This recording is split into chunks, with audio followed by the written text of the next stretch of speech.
Creating a language can be a complex task for newcomers and people still learning the considered art form.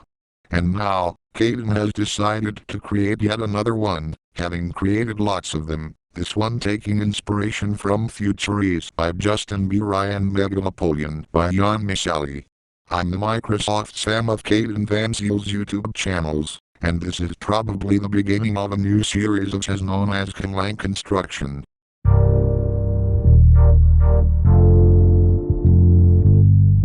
The idea for this language is that it's a descendant of the Californian dialect of English spoken in the year 2911, more than 800 years after the ice caps have melted in 2050, putting several coastal cities and the Central Valley underwater, including Los Angeles, Visalia, Sacramento, San Diego, etc. As far as anyone is concerned, many dialects of English spoken in the U.S. mainland shares these consonants, with the rhotic being postal-velar and labialized most of the time, which is why the word truck and other words starting with T-R are pronounced like C-H-R. As for the vowels, the vowel inventory varies from dialect to dialect.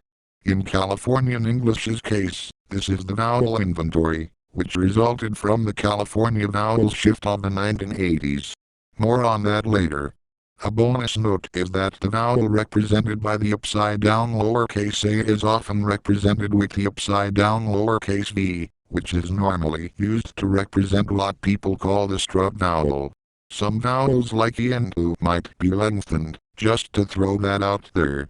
And since there are diphthongs in English, and the vowel inventory always varies in each dialect, the three diphthongs are I, Noi, and Ow.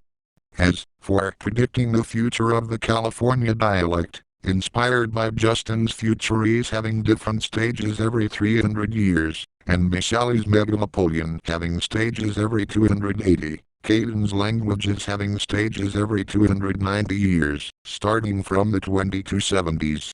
Much like how the 2040s are 280 years after the 1960s, which is when the Great Lakes dialect formed, the 2270s are 290 years after the 1980s, which is when the California dialect formed. And Caden has decided to use Miceli's method of dividing it into stages, as well as Miceli's possibility of what modern English might be called in the 30th century. The consonant changes are easy to predict, as many American English speakers pronounce some words with sounds that aren't phonemes in the phonological inventory, but are allophones. And since they do it so frequently, those allophones might become official phonemes, including the aspirated stops, the voiceless palatal fricative, and the alveolar tap. Some possible new phonemes could include the lateral fricative and the velarized lateral approximant, which are allophones of L based on how and where in the mouth they are pronounced based on certain words and syllables, and the glottal stop, as a result of it appearing in pronunciations of words like bottle, picnic, mountain, and butter. For some of those words, there is T-glottalization. For others, the stops often become glottal stops in coda position.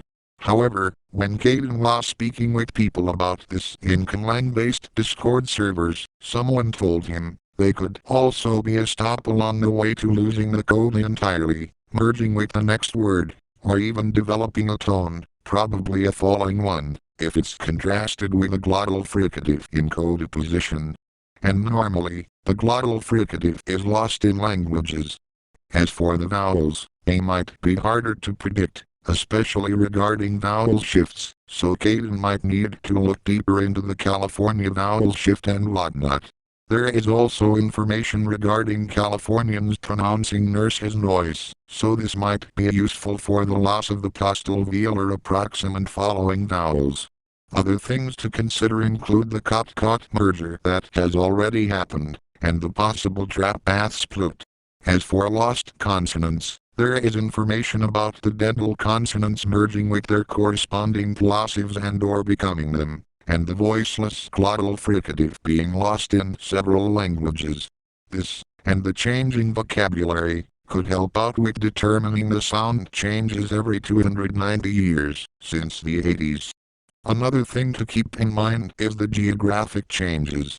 Once global warming finishes melting the ice caps in 2050, chunks of California will be underwater. Not to mention that languages and dialects change depending on the parts of the world they are spoken in.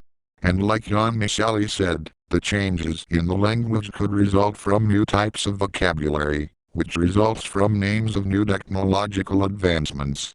The changes could include floating cities built above the waters where the Central Valley, Los Angeles, Sacramento, and San Diego once stood. And maybe mobile cities like the Raft Cities from Mortal Engines by Philip Reeve, but more futuristic and not steampunk at all. That's it for the ideas of laying down the foundation. If any of you have good ideas for what Caden should do for this Conlang, list those ideas in the comments down below. There are also videos by Bibloridian and Montague that talk about the evolution of the phonology and grammar of a language. They might help out. That's it for this video. And there might need to be updates later on, so Caden might need more videos in this project to flesh out the updates. I'm his Microsoft Sam, and here's to hoping that he gets fully used to the complexity of language creation.